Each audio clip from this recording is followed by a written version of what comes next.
dimensions avec ce péché-là. C'est quoi la masturbation, la pornographie, les défauts de la chair? Il y a des dimensions qui n'existent pas ces choses.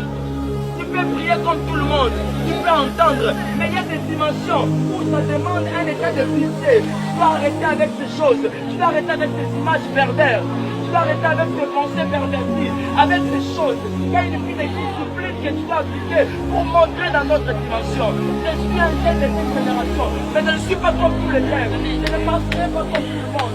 Je ne suis pas comme tout le monde. Parce que je suis appelé à l'excellence, à la différence. Pour ça, apprenez à être sérieux avec Dieu. Ne deviens pas chrétien de parole, mais apprends à être chrétien d'activité. Vous savez, la Bible déclare que l'ombre de pierre fait guérir les malades.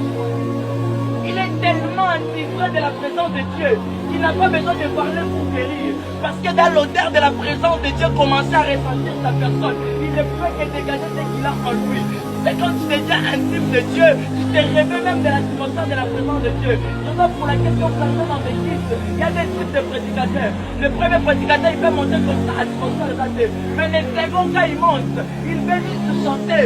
Même l'atmosphère commence à changer. Le problème, ce n'est pas qu'il chante bien. Le problème, c'est qu'il y a quelque chose en lui qui fait une différence.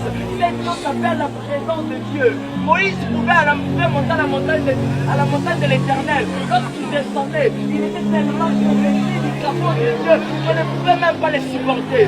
Les choses que tu feras dépendra de la dimension de la présence de Dieu que tu as.